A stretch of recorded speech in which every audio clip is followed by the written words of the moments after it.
Welcome to Watch Me Go Broke. Today I am reviewing the San Martin Water Ghost Submariner Homage version 2 with some upgraded specs. The term Water Ghost reminds me of this movie for some reason, but I digress.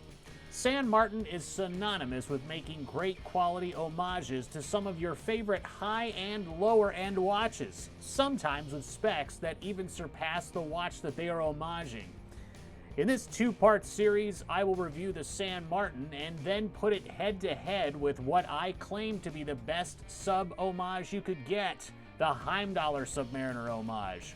Will I still be correct that the Heimdallr is the best, or will I have to eat a flaming poo-poo sandwich and give the crown to the San Martin? Let's awkwardly bend over a table for part 1 of this two-part series. Alright guys, on my wrist today, appropriately, is going to be the Heimdallr Submariner, since we've got a Submariner-ish theme, or Submariner homage, should I say. You don't want to get in trouble or anything like that, but that is what is on my wrist today. Alrighty, now if you'll notice here, I actually have some brand new spanking white gloves. They are super, super white, a little bit better quality, so you don't have to look at those old crappy ones. But the mistake I made was I got child size large because apparently I'm not capable of functioning in this world as a human being. So yeah, the thumbs are a little bit short and I kind of look like I have webbed fingers. So I don't know, we're just gonna have to deal with it. But this is gonna be the San Martin Water Ghost, which is an unusual name. I'm not sure if they use Water Ghost for all of the San Martin watches or not, but I know this one is particularly listed as the San Martin Water Ghost. It comes on this, not on, but in this really cool hard case, which is a really great travel case. So if you're looking to take a watch on vacation, these kind of cases are really good. You wear one on your wrist and one, of course, in the box, if I can get it. Wow, all right. So you open her up and you've got a San Martin booklet here, which is incredibly hard to look at with gloves, but just some information about, looks like water resistance there. This is gonna be a 200-meter water resistance watch today. Yeah, lots of stuff. Boy, why is it upside down every time? I don't know, but I didn't look at that anyway. And then, of course, your international guarantee card, which, yep, I don't know. It doesn't have the serial number or anything like that on it, so I guess we're just going to have to take San Martin's word for it. And then you've got a hang tag with San Martin on there. Boy, I'm doing a terrible job at showing this stuff today. But San Martin hang tag. And here is the watch. So this is the San Martin Water Ghost. Some people say San Martin. I don't know why they say that. I don't know. It looks like Martin to me. But so the San Martin Water Ghost, it is a Submariner homage. The case size, and I measure all of these in-house, so if I do it wrong, that is on me. This is going to be a 40.5 millimeter case. It is 13.5 millimeters thick with a lug-to-lug of 48 millimeters, 20 millimeter lug width, tapering down to 16 at the clasp and back up to 19 at the clasp. This watch features a 120 click unidirectional bezel with a luminous pip. The action on it is really pretty good. Really good feeling, feels very solid.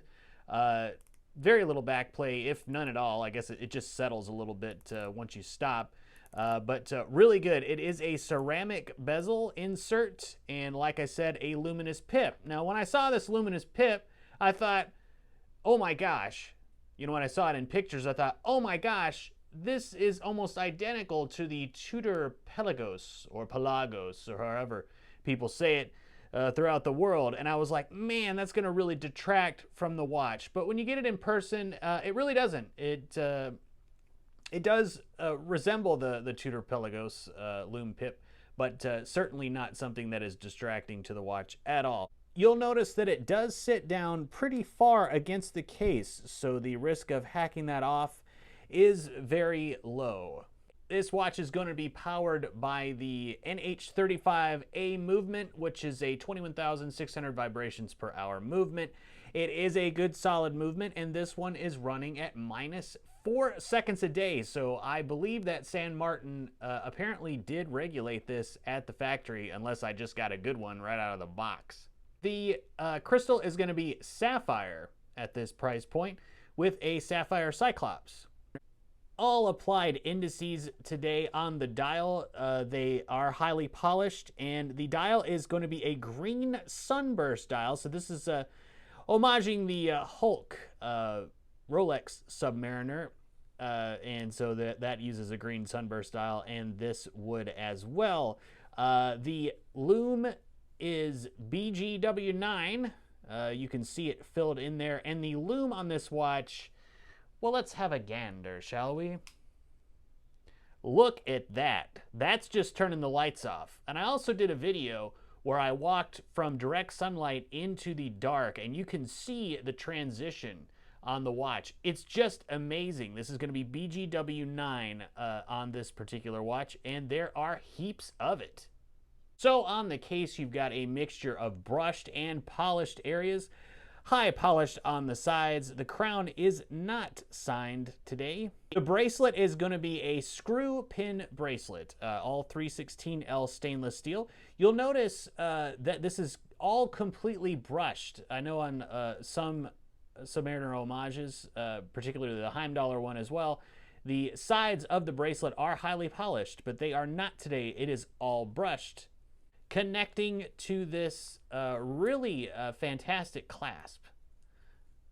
And this clasp is very reminiscent of the strap code Super O and Super J clasp, which really, for my money, is just about the best clasp you can get. It has 6 micro adjustments, so that is going to be something that you are going to really enjoy.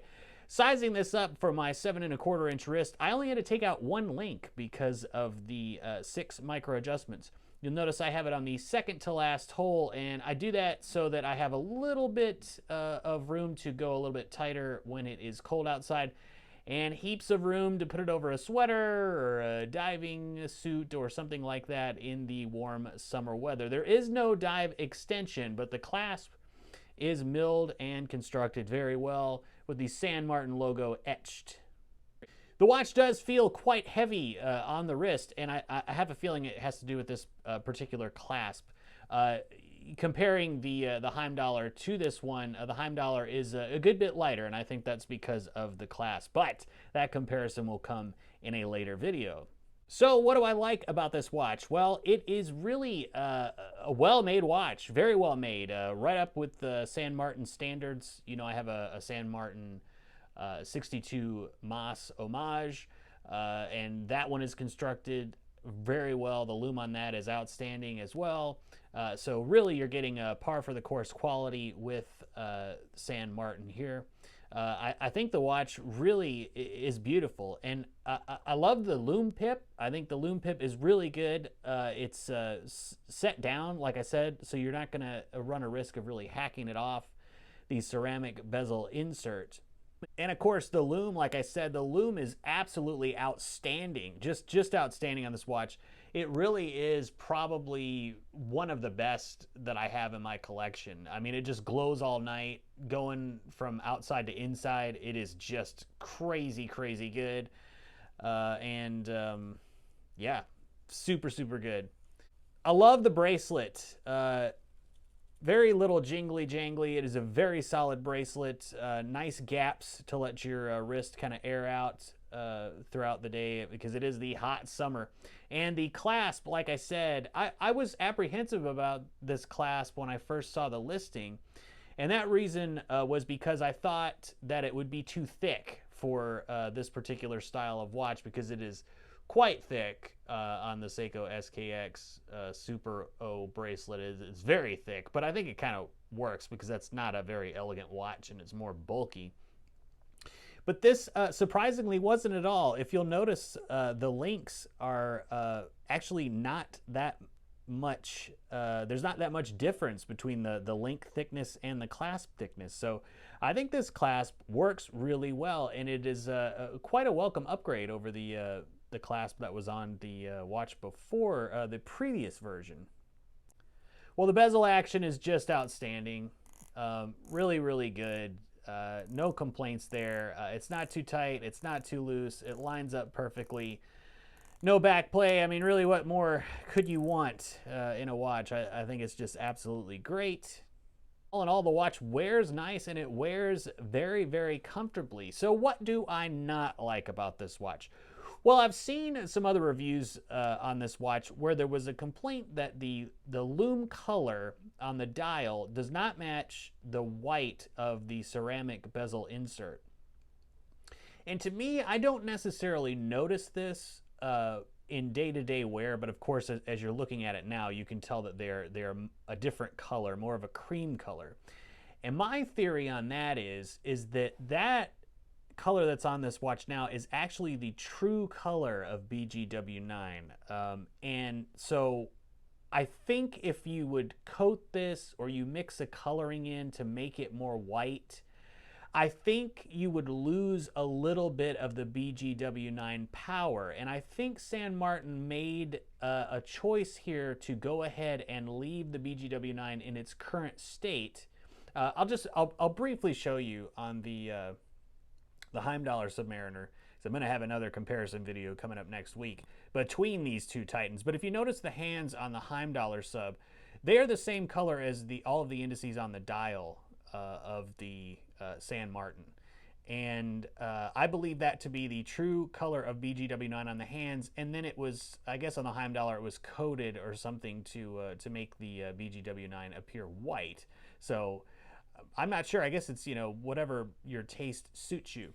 But what I would say for San Martin in the future, I think it's more noticeable on the black version than it is on the green version. I think you have some color that plays off, so it's not as noticeable. But what I would do if I was San Martin is I would go ahead and try to homage the Submariners a little further and go ahead and paint those the 10 and the 20 and the 30, 40, 50 markers on the ceramic bezel insert. Go ahead and paint those in some kind of metallic gray to match the Submariner, the Rolex, the platinum that is in their ceramic bezel.